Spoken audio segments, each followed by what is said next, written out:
2013 চনত 787-ৰ মানে ড্ৰিমলাইনাৰ এইটো কেটেগৰী যিবিলাক বিমান সেই বিমানৰ বেটাৰীৰ পৰা হিট ওলোৱা এটা সমস্যাই দেখা দিছিলে আমেৰিকাৰ বষ্টনৰ লগান এয়াৰপৰ্টত জাপান এয়াৰলাইনৰ বিমান এখনৰ তেনেকৈ জুই লাগিবলৈ ধৰাত কোনো হতাহত হোৱা নাছিল বাৰু কিন্তু জুই লাগিবলৈ ধৰিছিল তাৰ পিছত গোটেই পৃথিৱীৰ বহু দেশত এই কেটেগৰী বিমানবিলাক চলাবলৈ দিয়া হোৱা নাছিল ব্লেক বক্সটো মানে এনেকুৱাকৈ নিৰ্মাণ কৰা হয় যে সেইটো 1100 ডিগ্ৰী সেলসিয়াছলৈকে 1100 ডিগ্ৰী তাপমাত্ৰালৈকে যদি হিমান তাপমাত্ৰা 1 ঘণ্টা ব্লেক বক্সটোৰ ওপৰত দি থোৱা যায় তেতিয়াও হেতু টিকি থাকিব পাৰে হেতু নষ্ট নোহোৱাকৈ থাকিব পাৰে আৰু পানীৰ মাজত যদি পেলাই দিয়া হয় তেতিয়াহ'লে এমাহলৈকে তাৰ ডাটাবিলাকৰ একো হিন্দেৰি নহয় ঠিক তেনেকৈ আমি এটা অনুমান কৰিব পাৰোঁ যে এই বেটাৰী প্ৰব্লেমটো হ'ব পাৰে বেটাৰী প্ৰব্লেমৰ উপৰিও ড্ৰিমলাইনৰ আৰু প্ৰব্লেম হৈছিলে ইঞ্জিনৰ প্ৰব্লেমো হৈছিলে তেওঁলোকৰ হিট আৰু হিউমিডিটিৰ কাৰণে এই তেওঁলোকৰ যিটো ৰোলছ ৰয়ছৰ যিটো ইঞ্জিন সেই ইঞ্জিনটো যোনে বনায় তাৰ তেওঁলোক সেই ইঞ্জিনটোৰ মাজতে বিজুতি দেখা পোৱা গৈছিল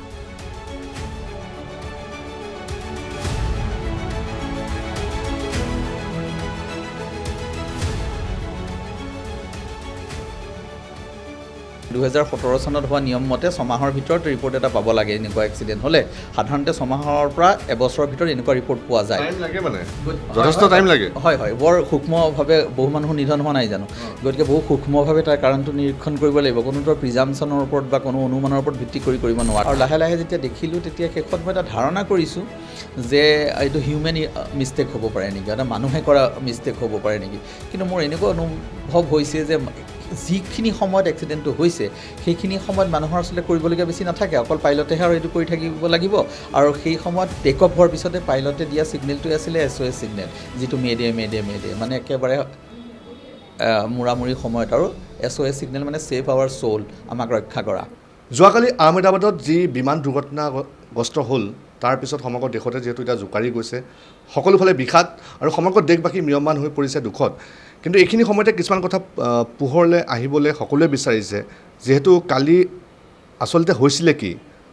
পাইলটৰ দুখৰ কাৰণে আচলতে কি বিজুতি ঘটিলে সকলো সমগ্ৰ দেশবাসীয়ে সেই প্ৰশ্নটোৱে কৰি আছে সকলোৱে সেই বিষয়টোৱে জানিবৰ কাৰণে জিজ্ঞাসাত সকলো আতুৰ হৈ আছে যে আচলতে তাত কি হৈছিল কাৰণ যেতিয়া ফ্লাইটখন টেক অফ কৰিছিলে কেইটামান ছেকেণ্ড 32 ছেকেণ্ড ইতিমধ্যে এয়াৰপৰ্ট অথৰিটিয়ে কৈছে 32 ছেকেণ্ডৰ ভিতৰত এই ঘটনা সংঘটিত হ'ল আমি এই সন্দৰ্ভতে কথা পাতিবলৈ আমাৰ লগত উৎপল বৰুৱা আছে তেওঁৰ প্ৰাক্তন আহমেদাবাদ আৰু গুৱাহাটীৰ তেওঁৰ প্ৰাক্তন CEO দাদা কালি অতি হঠাতে এটা দুৰ্ঘটনা সমগ্ৰ দেশতে দেশ জোকাৰি গৈছে আৰু আপুনি যেহেতু সমগ্ৰ পৰিচালনাৰ ক্ষেত্ৰত আছিলে অসামৰিক বিমান পৰিবহণ বিষয়া হিচাপে আপুনি বহুত দিন কৰ্মৰত হৈ আছিলে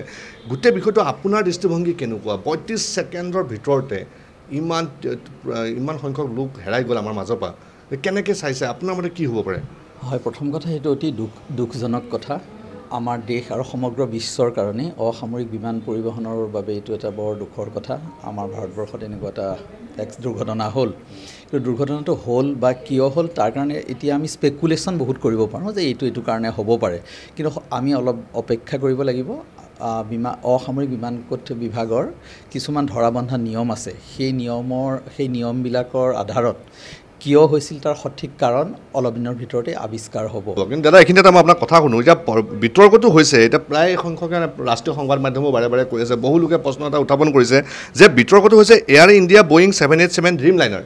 এই কেটেগৰীটো কিছুদিন পূৰ্বে আপুনি উল্লেখ কৰিছে বন্ধ কৰিছিলে এতিয়া এইটো মই কৈছোঁ বন্ধ কৰা নাই 2013 চনত 787-ৰ মানে ড্ৰিমলাইনাৰ এইটো কেটেগৰী যিবিলাক বিমান সেই বিমানৰ বেটাৰীৰ পৰা হিট ওলোৱা এটা সমস্যাই দেখা দিছিলে আমেৰিকাৰ বষ্টনৰ লগান এয়াৰপৰ্টত জাপান এয়াৰলাইনৰ বিমান এখনৰ তেনেকৈ জুই লাগিবলৈ ধৰাত কোনো হতাহত হোৱা নাছিল বাৰু কিন্তু জুই লাগিবলৈ ধৰিছিল তাৰ পিছত গোটেই পৃথিৱীৰ বহু দেশত এই কেটেগৰী বিমানবিলাক চলাবলৈ দিয়া হোৱা নাছিল সেইটো জানুৱাৰীৰ বোধহয় 15 নে 16 তাৰিখৰ পৰা বন্ধ কৰা হৈছিলে আৰু এপ্ৰিলত বয়িং কোম্পানীয়ে সেইটো ৰেক্টিফাই কৰি দিছিলে সেই প্ৰব্লেমটো বিজুতিটো অলৰেডি ধৰা পৰিছিলে পূৰ্বতে 13 চনত তাৰমানে তেওঁলোকৰ যিটো লাইফ চাইকেল সেই লাইফ চাইকেল একেবাৰে আৰ্লি ফেজটোতে এই বেমাৰটো ধৰা পৰিছিলে ধৰাৰ পিছত এইটো ঠিক কৰা হৈছিলে গতিকে কালিৰ দুৰ্ঘটনাটো সেইটো কাৰণে হৈছে বুলি সঠিককৈ ক'ব পৰা নাযায় কিন্তু যিহেতু এবাৰ যেনেকৈ কোনোবা এজন মানুহে কোনোবা এটা ৰোগত ভুগিলে পিছত মৃত্যুৰ কাৰণেও সেই ৰোগটোৱে হ'ব পাৰে বুলি অনুমান কৰা যায় ঠিক তেনেকৈ আমি এটা অনুমান কৰিব পাৰোঁ যে এই বেটাৰী প্ৰব্লেমটো হ'ব পাৰে বেটাৰী প্ৰব্লেমৰ উপৰিও ড্ৰিম লাইনৰ আৰু প্ৰব্লেম হৈছিলে ইঞ্জিনৰ প্ৰব্লেমো হৈছিলে তেওঁলোকৰ হিট আৰু হিউমিডিটিৰ কাৰণে এই তেওঁলোকৰ যিটো ৰোলছ ৰয়ছৰ যিটো ইঞ্জিন সেই ইঞ্জিনটো যোনে বনায়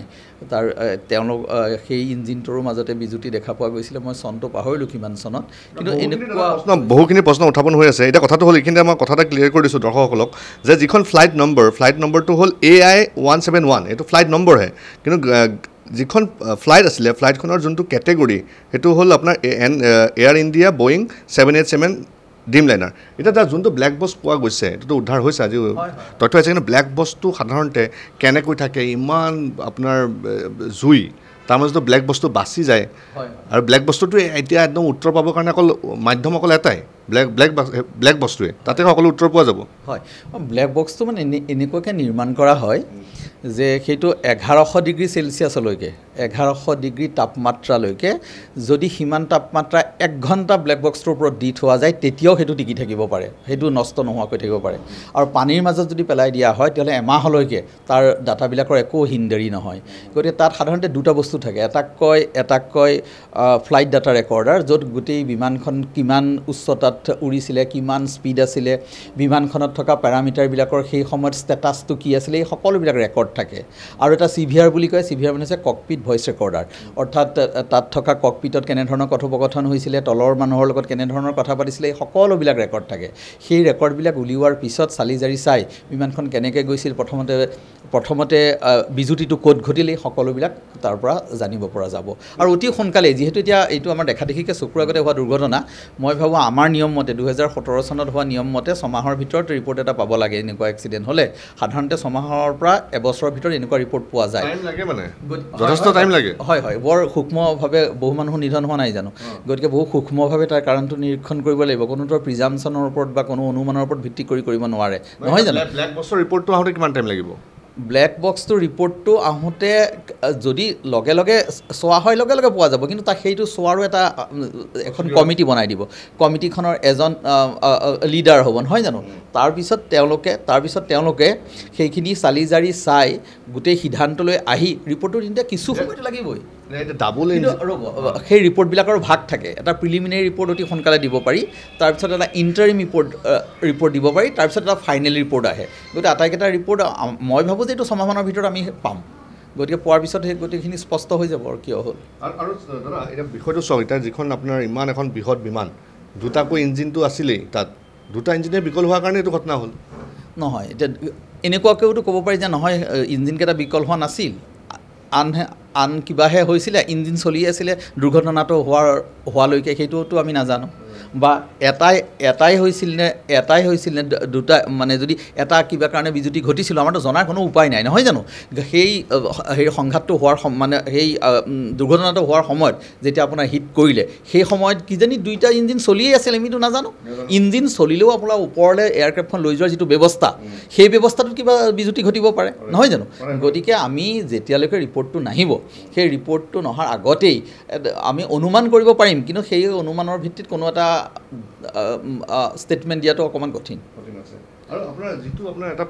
প্ৰায় এটা মানে ভিডিঅ' আপোনাৰ ভাইৰেল হৈ আছে কোনোবা যাত্ৰীয়ে মানে ৰিম'ট টিপিছে AC কাম কৰা নাই মানে সাধাৰণতে কৰিছে যে এইটো এটা সংকেত দিয়া হৈছিলেই নেকি পূৰ্বতে যে বিজুতি ঘটিব পাৰে গতিকে এটা ভিডিঅ' প্ৰায় ভাইৰেল হৈ আছে বহুতে অনুমানিক বহুখিনি কথা কৈ আছে ৰ'ব সেই কথাটো মই পূৰা ক্লিয়াৰলি কৈ দিওঁ দেই বিমান এখন যেতিয়া এটা বিমান কোঠাত থাকে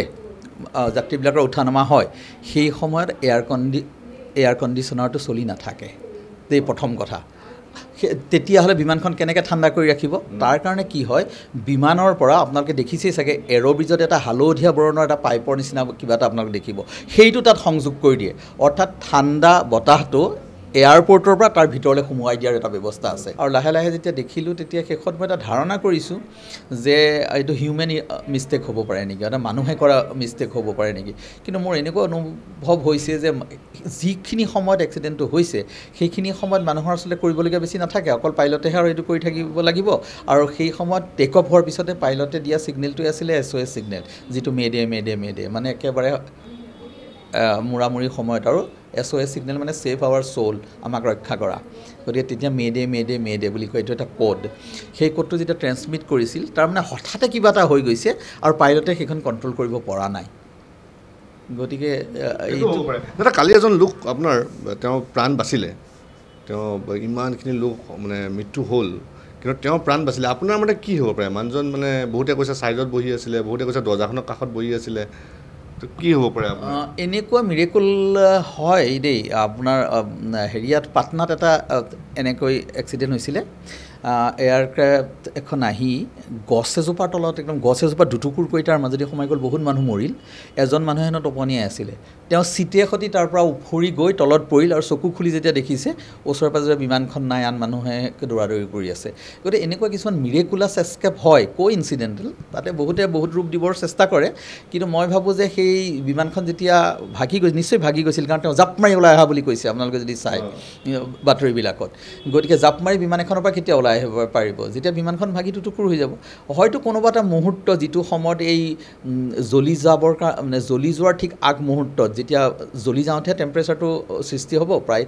1000 ডিগ্ৰীমান হৈ যায়। মানুহ কি হয়, যিকোনো মেটেল চেটেল গলি যাব তেনেকুৱা অৱস্থাত, নহয় জানো? গতিকে সেইখিনি সেই তেনেকুৱা কোনোবা এটা হয়তো ক্ষুদ্ৰ ছেকেণ্ডৰ মাজতে তেওঁ জাপ মাৰি তাৰ পৰা চিটৰ পৰা ওলাই আহিল, বা কিবা কাৰণত তেওঁৰ বাচি গ'ল আৰু। গতিকে এইটো এটা অলৌকিক হেৰি আৰু, কি ক'ম আৰু। এতিয়া আহমেদাবাদ যিটো আপোনাৰ এয়াৰপৰ্ট অথৰিটিত আপুনি ইমান দিন কাম কৰিলে, এটা উচ্চ পদত কাম কৰিলে, উচ্চ বিষয়া পদত কাম কৰিলে, তাত মানে কেনেকুৱা ধৰণৰ মানে শৃংখলাবোৰ কেনেকুৱা, কেনেধৰণে তাত কাম কৰা হয়? তাত যিটো আপোনাৰ এয়াৰপৰ্ট অথৰিটি থাকে, কিমান আপোনালোকে শৃংখলিতভাৱে কাম কৰে? হয়, নহয়, মই আহমেদাবাদ এয়াৰপৰ্ট যেতিয়া ব্যক্তিগতকৰণ হৈছিলে, সেই সময়ত তাত মই চিফ এয়াৰপৰ্ট অফিচাৰ হিচাপে কিছুদিন কাম কৰিছিলোঁ। প্ৰতিটো বিমান কোঠত এনেকুৱা এক্সিডেণ্ট হ'ব পাৰে, আৰু হ'লে আমি কি কৰিম তাৰ বাবে এখন সম্পূৰ্ণ প্লেন থাকে, এয়াৰপৰ্ট ইমাৰ্জেঞ্চি প্লেন বুলি কয় দেই। আৰু সেয়াই নহয়, যদি এনেকৈ এক্সিডেণ্ট হয়, এক্সিডেণ্ট হ'লে আমি সেই এক্সিডেণ্ট হোৱা যাত্ৰীবিলাকক ক'লৈ লৈ যাম, কোনখন হস্পিটেললৈ লৈ যাম, কেনেকৈ লৈ যাম, কোনে কোনে আমাক সহায় কৰিব, সেই বিষয়ে কিছুমান MOU চাইন কৰা থাকে। হস্পিটেলৰ লগত থাকে, আপোনাৰ ষ্টেট গভৰ্ণমেণ্টৰ লগত থাকে। কালি মই দেখিছোঁ খুব সক্ৰিয়ভাৱে কাম কৰিছে, তাৰমানে এয়াৰপৰ্টৰ ফালৰ পৰা যি কৰিব লাগে কৰিছে, নহয় জানো? গতিকে প্ৰত্যেকটো এয়াৰপৰ্টতে এনেকুৱা ধৰণৰ প্লেন থাকে, আৰু সেই প্লেনখন এক্সিকিউট হৈ যায়। কিন্তু দুৰ্ভাগ্যৰ কথা, কালি যেতিয়া এক্সিডেণ্টটো হৈছে, এয়াৰপৰ্টটোৰ কেম্পাছৰ ভিতৰত নহয়, বাহিৰত হৈছে, নহয় জানো? গতিকে ধৰক, যদি ভিতৰত হয়, তেতিয়াহ'লে প্ৰথম ফায়াৰ টেণ্ডাৰখন গৈ কিমান সময়ত গৈ পেলাই পাবগৈ, তাৰ এটা নিৰ্দিষ্ট ৰেছপন্স টাইম বুলি কয়। যদি চৌহদৰ ভিতৰত হয়, বিমান কোঠটো যদি চৌহদৰ ভিতৰত হয়, সাধাৰণতে 90 ছেকেণ্ডৰ ভিতৰত মানুহ গৈ পেলাই তাত উপস্থিত হৈ যাবগৈ আৰু ফায়াৰ ফাইটিঙৰ কাম আৰম্ভ কৰিব। চাওক কিমান এক্টিভ, সেইটো প্ৰতিটো এয়াৰপৰ্টত ডিক্লেয়াৰ কৰা থাকে যে আমি ইমান ছেকেণ্ডৰ ভিতৰত ৰেছপন্স দিব পাৰোঁ। গুৱাহাটী এয়াৰপৰ্টত আমাৰ ডিক্লেয়াৰ কৰা আছে যে আমি 90 ছেকেণ্ডৰ ভিতৰত আমাৰ কেম্পাছৰ ভিতৰত গ'লে আমি কৰিম। গতিকে তেনেকৈ খুব সক্ৰিয়ভাৱে বিমান কোঠৰ পৰা সহায় পোৱা যায়। আৰু এনেকুৱা এটা এক্সিডেণ্ট হৈ গ'লে কথাটো অকল বিমান কোঠতে আবদ্ধ হৈ নাথাকে। গতিকে আপোনাৰ ষ্টেট গভৰ্ণমেণ্ট লগত পুলিচ প্ৰশাসন, স্থানীয় প্ৰশাসন সকলোলৈকে লগে লগে বাগৰি যায়। আৰু ওপৰত যিসকল আছে, ধৰক director general of civil aviation, তেওঁলোকো অতি সোনকালে, কালি দেখিছেই আপুনি মিনিষ্টাৰ সকলো লগে লগে দৌৰি গৈছে। গতিকে এইটো এটা নেশ্যনেল ক্ৰাইচিছ হৈ যায় আৰু এনেকুৱা হ'লে। গতিকে কালি সেইফালৰ পৰা মই দেখিছোঁ সকলোৱে সক্ৰিয়ভাৱে কাম কৰা টেলিভিশ্যনত দেখা পাইছোঁ।